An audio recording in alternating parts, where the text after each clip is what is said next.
you where the fish are. Triple! Get in there! Ooh, that's a nice fish. Yeah, man. I'll tell you where the fish are.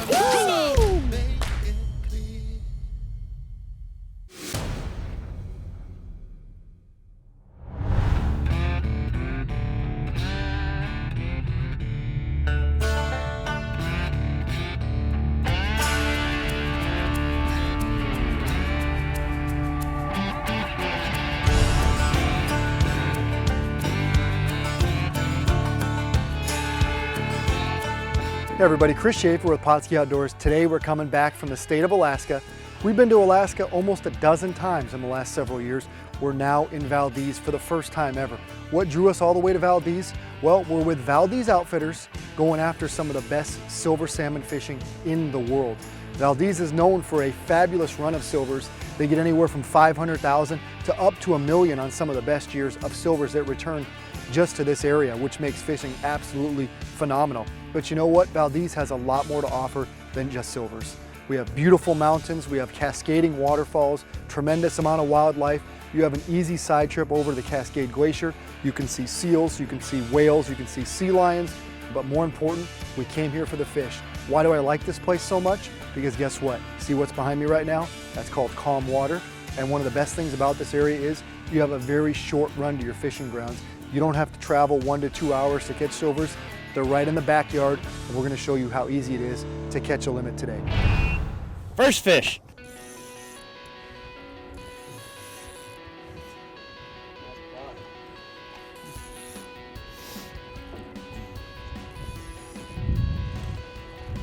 There we go. Perfect. Woo. Excellent. There you go. Valdez for silver is just fast-paced, fun action, nice big fish. I mean, most of our fish are 8 to 10 pounds. We get a lot of 12-pounders. Well, we got a really, really strong run for most places, and when you're fishing in the terminal area, which is down into the Valdez port and arm, we can keep 6 fish compared to most places that only keep 3. So we have such a strong number of fish coming back. That's a better one. Getting a little bigger. There we go. That's a little bigger. Hey. That's a beautiful one. There you go. Oh, yeah. You call that a Washington fish. Woo! There's a sleeper. This here is a beautiful silver. Good sea lice, nice fresh. Nice fresh buck, I believe, yeah. Got this with the Brad's Fish Killer. Doubles and triples are common most of the year. There's one that's double. Double. Double? Double. Didn't get him. Oh, there he goes. I got him. He came back. Ooh, this one's a pig. Yeah, most days in Valdez we're looking at limits. You know, it depends. A slow day for us is limits by 3 o'clock in the afternoon. A fast day you might be done first thing in the morning. Yeah, when you get schooling fish. Doubles, triples, makes it all kinds of fun. What makes it more fun is when you got 2 fishermen. So then you got a double net.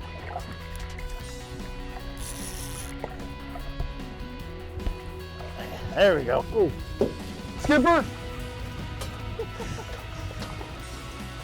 Ah, look at that. You're catching little fish like you used to. Yeah, this is about an average Valdez silver. Probably about 9 pounds, 9.5 pounds. Beautiful fish. Strong fighters. Fresh right out of the ocean. They're all just starting to get ready to go up and breed out here. Still 10 miles away from where they're going to go. Got all kinds of sea lice on them. Bright silver. Fishing silvers here in Valdez. We're using some pretty lightweight trolling rods so you can get them bent down into the downriggers. Some great Shimano Torum reels. 50-pound Power Pro line. The colored stuff is great in case you're using diver plates. You can figure out how deep you are and know where you're going for the silvers. Our silvers run anywhere from about 20 feet down to 60 feet. So you know you got to play with them, watch them on the depth finder. Use a Dodger out to about 18 inches to a hoochie, and then our bait brine and fire brine. You know, depending on the day, green, blue, pink. They like them all, but sometimes they key in on one of them. We're just gonna run this thing down with some bait on a downrigger down to about 35 feet. Start there and see where our schools are today. All right, folks, I'm gonna show you how to mix up one of our amazing brines that we've been using. The most successful has been the green. Every time I do this, I start off with a fresh tray of bait. So just start with a tray of herring, the Chartreuse fire brine. It's as simple as pouring it in on top of the fresh baits. And if you want to use this stuff that morning, if you don't do it the night before, you can always add in a couple drops of this the Chartreuse fire dye, which this stuff is very potent, very strong, and it'll add quality color in a short amount of time. As you can see, it's pretty translucent with just the fire brine itself. Put in a couple squirts of the fire dye, mix it up a little bit.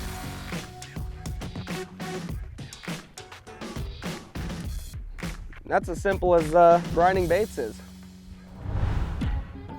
Cut plug the herring. That's how it's rigged onto the hook itself. And then we're using a green hoochie on top of that. And the reason for the cut plug is if you use just the hoochie itself, there won't be any spin to it. So this cut plug will impart a little bit of a spinning rotation to the bait itself. Now we're going about 18 to 20 inches on a monofilament leader. What that does is it keeps a real short distance from your dodger, which is gonna impart side-to-side action in your bait, as well as the rotating action. With those two things, silvers will not resist. Wow, nice fish. Yeah, a lot of times right in the beginning, using the natural is great because they're really feeding heavy. And even when they're feeding heavy, the Chartreuse is really just kind of pops. They just absolutely love it. You can get into the blue some days too. On a cloudy day, they seem to like that a lot. And then when they get closer and closer to getting into spawning, they get more and more aggressive, the red colors, into each other. So they start really hitting the pinks and the reds hard at the end of the season. Woo! That's a nice one. Oh, might need to stop. Ready? Can you get them on that side?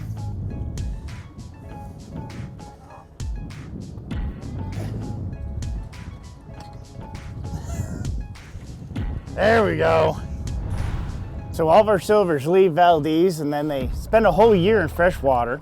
They head out to the open ocean. They go out into the Gulf of Alaska and they spend 3 years out there before they turn around and come back in. They'll come in along and we start fishing them about 35 miles out of Valdez, trolling out there, and they just keep coming in. There's a few spots they stall, like we're about 18 miles out of Valdez, and even though it's this late, we're catching all kinds of real fresh, bright silvers out here. And they're gonna all end up back going to the hatchery and a couple of the natural rivers inside Valdez. Fishing's only okay in Valdez. We don't even need, you don't need to do the cut edit at all, you know? It just keeps going, you just keep rolling with it. The editors love it. There's no such thing as a commercial break here, folks.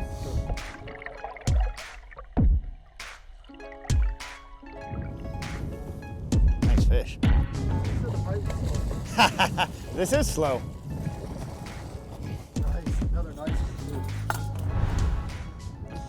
Fishing's been really great this morning. We just got a great double, a couple 9-10 pound fish. Well, I think in all reality, that might have been considered a triple. That might have been considered a triple, yeah. Yeah, I mean, within seconds, I guess, you know, it wasn't on all at the same time. I think that one's on. I've seen that happen about 5 times till you just grabbed that one. It's exactly where it started this last time, literally. In Valdez, we have Salmon Falls Hatchery. They raise pink salmon and silver salmon. The pink salmon, there's actually almost 18 million come back a year. The silver salmon come back between 500 and 800,000. When's the last time you caught your 6 salmon limit in an hour there, Joey? Never. Alrighty, on this one, this beautiful silver we got here, we're using one of the Brad's killer fish. But the trick with these is instead of using that little sponge that comes stock with them, we replace that with a herring and a tail.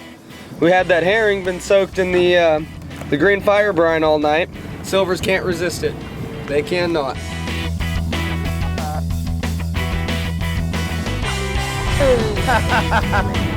Get the skunk off. Come on.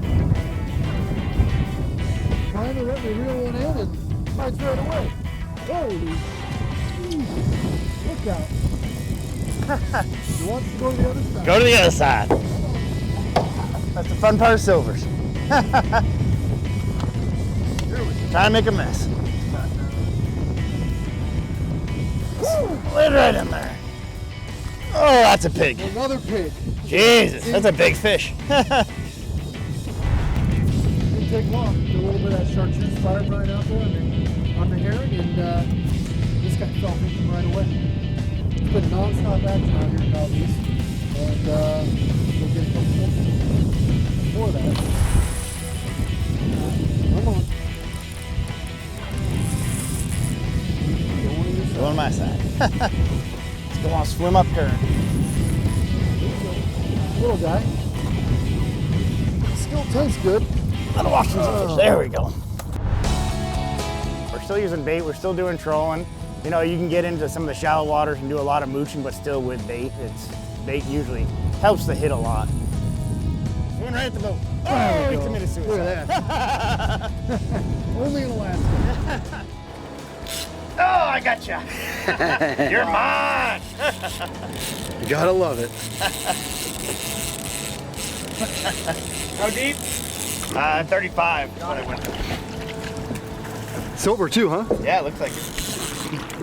Nice deep. Thank you, John. Easy access. You can drive here from Anchorage and see some beautiful country. I mean, the scenery is by far one of the prettiest places in the state. Valdez is, you know, it's called Little Switzerland of Alaska a lot of times because the mountains just come up straight from the ocean, up 5,000, 6,000 feet. You have overhanging glaciers above the town. It's just absolutely gorgeous. And one of the nice things is the convenience of getting here. You can actually either fly in or you can drive over from Anchorage, and the drive is absolutely gorgeous. It's about 5 hours, and then you have all kinds of campgrounds and hotels that you can stay in and enjoy our local town. Fish on, fish on. Go ahead. Get them done, get them done. There we go, fish on. You were just talking about these silvers here. Doesn't even give you time to do an interview. They're just all over the place. Doesn't get any better than this. We're not too far from Valdez at the Columbia Glacier, and it's one of Alaska's most impressive glaciers for several reasons. One, it's a very large glacier, but unfortunately they expect by like 25, somewhere around there, that at least the water portion of the glacier is going to have receded to where the glacier no longer comes down to the water anymore. You know, just part of global warming and those kind of things. But right now it's a pretty amazing place to come see if you're in the Valdez area, right outside of Prince William Sound right now. So it might be something for you to come check out. Pretty amazing spot. Yep, there he is. This guy's a feisty one too. Woo! Didn't take long. This guy's making another run. Come on, buddy. We got another silver. I don't think he knows he's hooked anymore. He gave up. He gave up. He just gave up. He knew what was happening. Come on, baby. Come on. Oh, running. He's running at the boat. Joey. Down there looking this way. Give me the sun. This guy is aggressive. Joey. This guy is aggressive. Come on. Better fish too. Got him, Tim? Got him. There we go. Woo! Nice fish. There we go. How you like that? You set the hook, you miss it, and he comes right back. So here we go. Here's our average Valdez silver. Much larger than a lot of the ones you would catch down in the lower 48. And this one isn't even huge for up here. So remember, limit is 6 per person per day, and it's a blast to catch all these things. Let's see if we can get another one. This guy is might be a whale shark or a salmon shark. We're in Alaska, I forgot. Man, this guy sure is taking his time, but when he does get in, this will recap a 3-person, 18 silvers limit that, to be honest with you, really didn't take that much effort, which is fun. I mean, a lot of people go fishing We come to Valdez, Alaska to go catch him. And that's what we just did. And this guy, look at, there's 3 or 4 chasing him. Come on, buddy. Come on, you're number 18. Get in the boat. He doesn't want to be number 18, I Does don't not think. want to be number 18. But he's gonna be. He's gonna be. In 3, 2, There we go. and that's it. Another Excellent. silver. Another nice Lucky fish. number 18.